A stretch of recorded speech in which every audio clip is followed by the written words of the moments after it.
Hey, welcome back to the Ping Pong Flick Show. My name is Chris Wong. It's episode 347 of the Ping Pong Flick Show. We've got a major update that happened regarding the Justice League Snyder Cut. But first off, let's go into a small update in regards to the incoming CEO, Ann Sarnoff, and she's about to make rounds at Warner Brothers next week. This is exclusive from Variety. Incoming Warner Brothers Entertainment CEO Ann Sarnoff will sit for a series of introductory meetings on the Warner Bros. Lot next week. Individuals familiar with the company told Variety. On Monday and Tuesday, Sarnoff will greet heads of numerous divisions like television and film, said the insiders. Though the former BBC executive does not take her office until late August, the meetings will offer precursory FaceTime. A larger address like a company-wide town hall is not on the books, but likely when she starts. Following a 3-month search to replace ousted CEO Kevin Tsujihara, morale is up on the Burbank, California lot as employees feel less anxious and more refocused on work. Numerous other people similar with the company said. The early meetings fall in line with her previously stated initial priorities, getting to know her colleagues better and better understanding the company's disparate businesses. Sarnoff, who was previously at the WNBA, Dow Jones, and Viacom before the BBC, was recruited for the job through the standard headhunting process. She had no prior connection to Warner Media CEO John Stankey or other leadership. Warner Brothers, with its more than 8,000 worldwide employees, is the largest organization that Sarnoff has headed. At her announcement, she said she's been lucky in her career to work with great brands and businesses with a lot of upside, including Warner Brothers. I think it's going to be really exciting to work on source content for different generations as their tastes are changing and the way they consume content is changing, Sarnoff said at the time. So, in regards to this, I think this is very intriguing because I'm really wondering what she's going to find out or if she's already known or learned about anything in regards to Warner Brothers and Warner Media in general.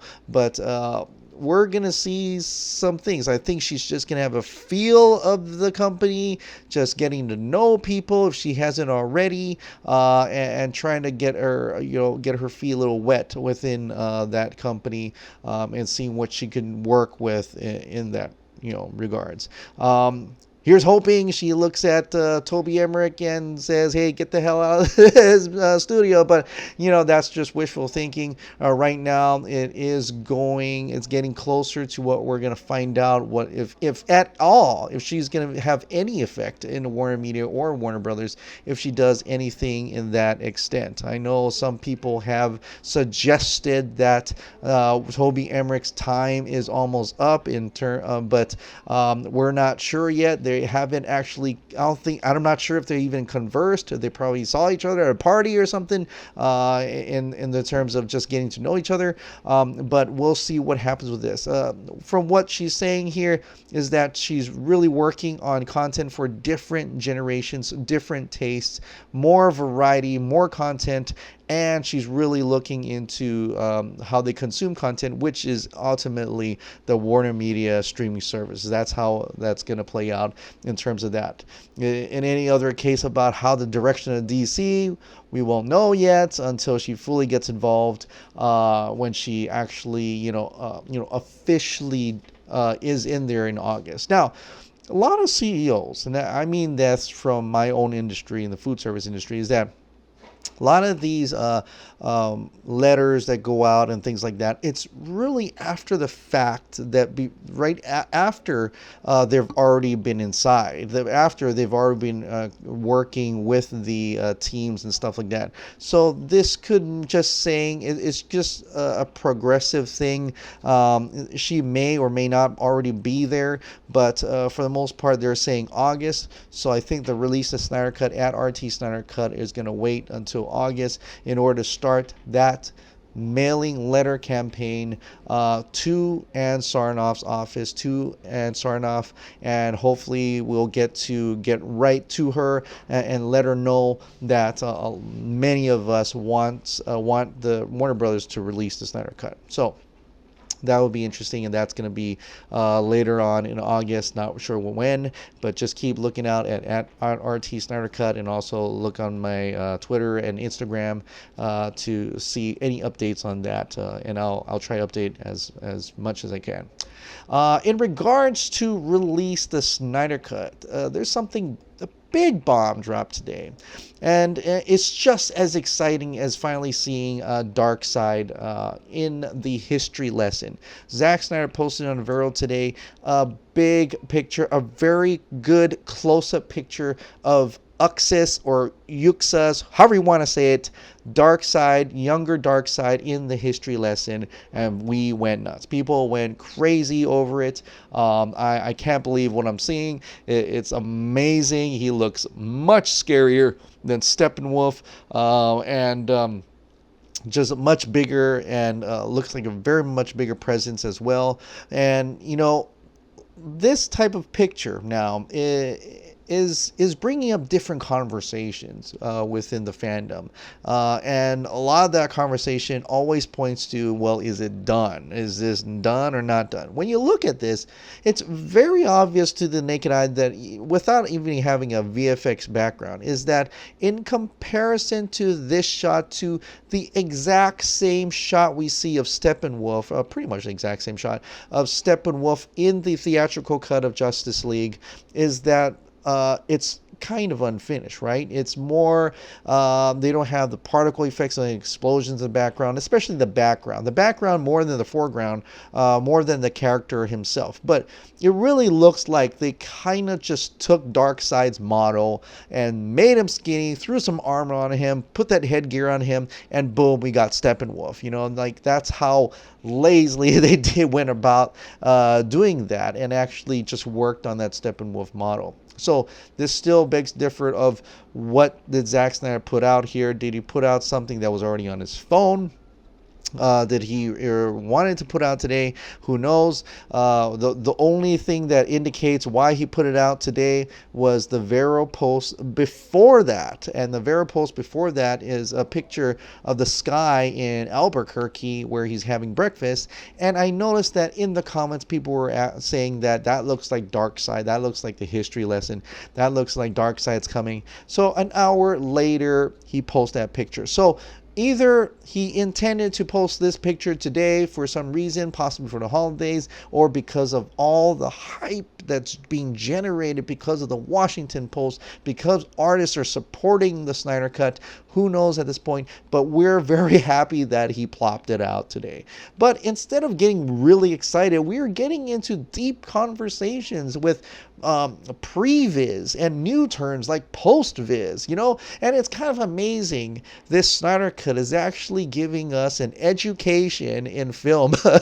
we're having conversations, technical conversations, in how a film is made. We've never learned about assembly cut till we learned about the Snyder Cut. We never learned about too much about previs and post-viz, and it's amazing how much we're learning about how the film industry works just by supporting the Snyder Cut movie. And this is all part of some elaborate education in some cases, and it's really intriguing to me. But just looking at this photo, it looks amazing, but as I said before, it looks unfinished. Now, John Aaron Garza from Real Anarchy, and also the previous, he used to be DC Films Hub, I don't know if he still is, but he has said, his sources have said that this is actually a post-viz on top of a previs, meaning the Darkseid is a post-viz, and the background is a previs. Now, what is previs and post-viz? Previs, looking on the definition on Wikipedia or wherever you want to see it, it's pretty much the CG animated conceptualization of what the movie is going to play out. That's how it looks. That's what it's going to look. This is how it's going to play out before they even go and shoot it. Post-viz is during post-production, where post-production they're actually getting that animation or things and they're plopping it onto what was shot. And so what is interesting about this is that usually post-viz is textured, pre-viz is not. And in this case, Darkseid right here looks definitely textured, but it doesn't look like it's part of the scene. Chris Dawson, who we all know is from the Black Suit Edition, he's making the Black Suit Edition of Justice League. He is, I don't know what his real job is, but he is doing some VFX stuff, so he's going to put his 2 cents. This is what he said on Twitter. Yeah, I'll give my 2 cents. It's an action pose which suggests the 3D model is done and rigged. It matches a Steppenwolf shot, so we know it's animated. Textures are there. Matte painting. Can't tell from the sky alone. Atmospheric effects missing unless the scene was supposed to be much cleaner, which is possible based on trailer 1. Colors, don't know obviously. Lighting doesn't look quite right, but it wraps around Uxas, so it's been worked on and composited. Color grading not applied in his opinion. Pretty much complete, he'd say. So he's saying it's pretty much complete. He also has something else to add, and that is that, okay, stay with me. Either Zack's version of this background was much cleaner or was unfinished when he left. Fortunately, we know this shot was completed after he left, so that's no concern. The main focus is the Uxas model. That's the expensive SHIT. And it looks good to me. Meaning that the estimated cost we've been hearing might not be taking into account the completed VFX owned by Warner Brothers, which Zack doesn't have. Work together using every piece of footage available and the cost comes down. That's just a theory.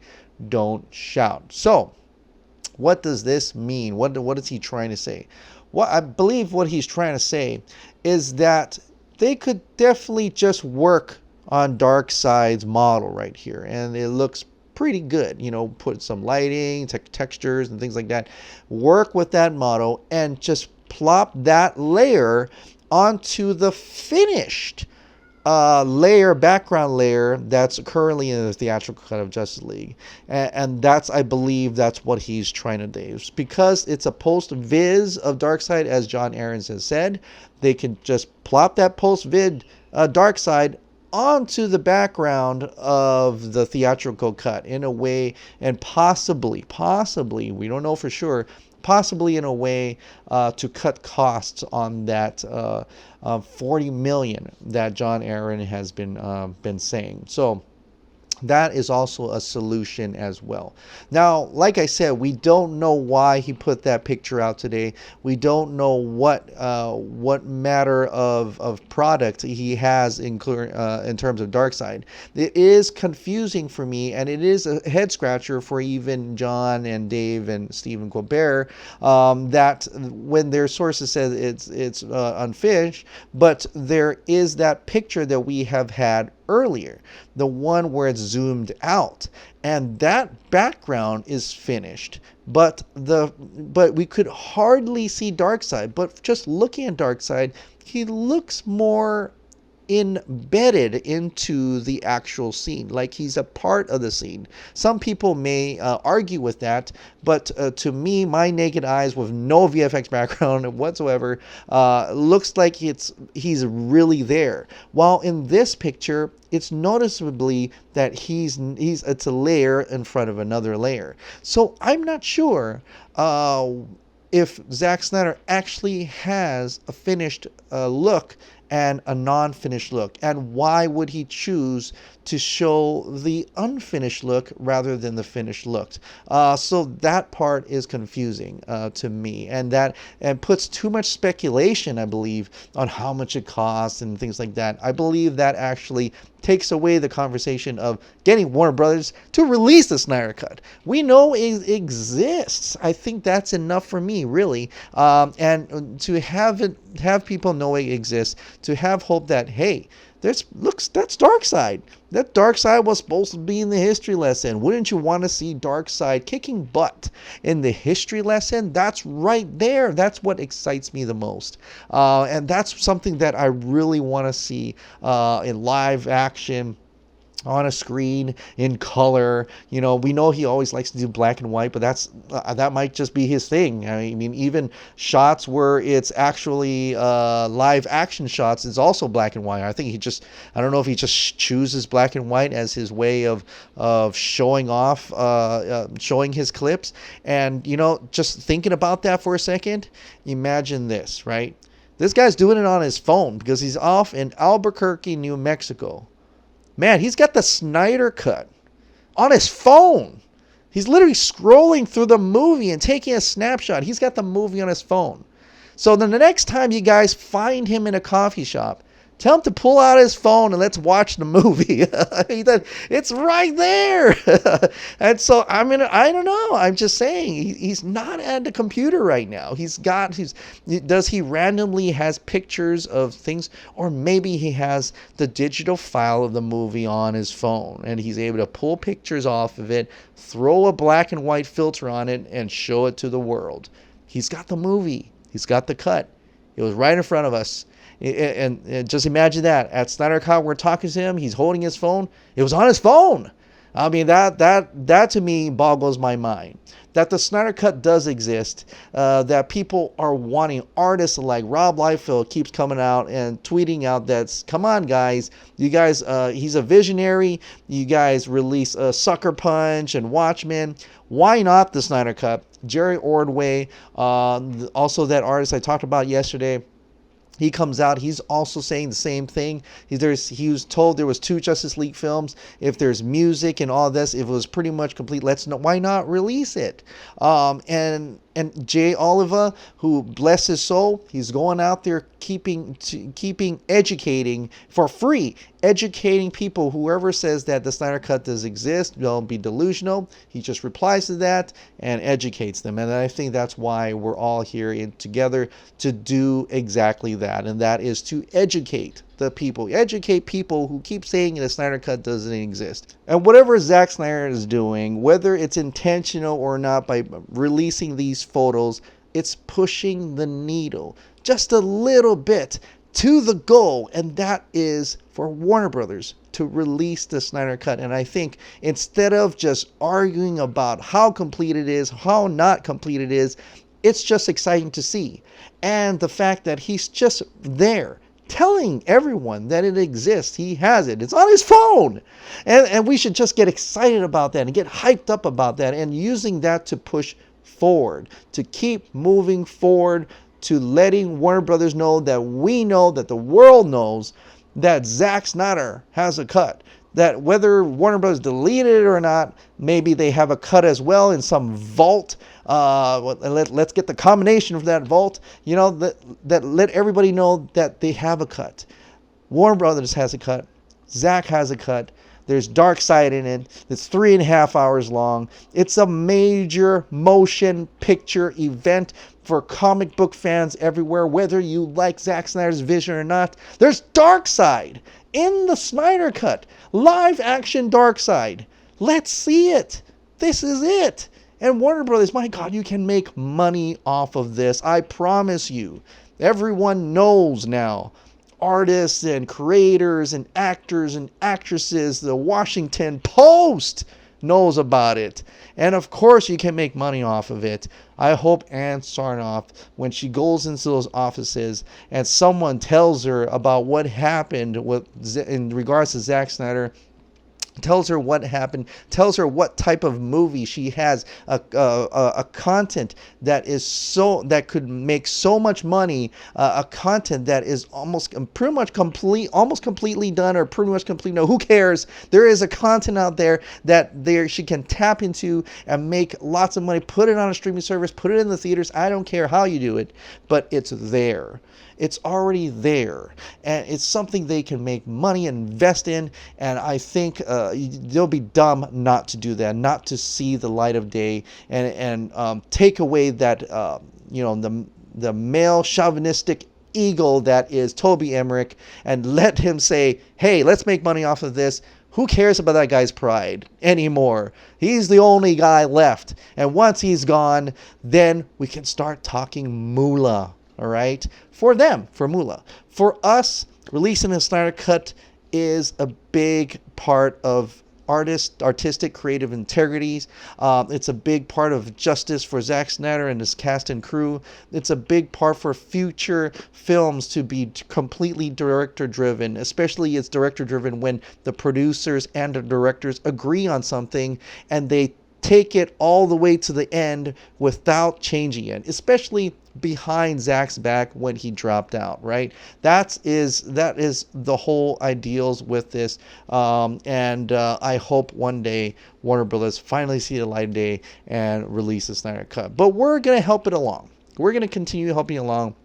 This Friday, after the 4th of July, on Friday, Release the Snyder Cut at RTSnyderCut is letting us all know that we should tweet out during the suggested times, and I'll put those times in the description below, or this picture right here, if you can see it, that you should tweet out Release the Snyder Cut at Warner Brothers, and so they get that hashtag trending. So it's another way to make it put it back out into the public, as I think this is an exciting time right now. The hype is rising. It's all up, and the excitement is coming. And Project Comic-Con is almost here. San Diego Comic-Con is almost here. This is the time to send that message all the way to Warner Brothers and Warner Media. Send this message to the audience and everybody who doesn't even know that, one, there is a Snyder Cut and Warner Brothers has it, and let's get them to release the Snyder Cut. All right, guys. Well, that is it for today. Thank you so much for subscribing. Thank you so much for watching. Have a happy 4th of July.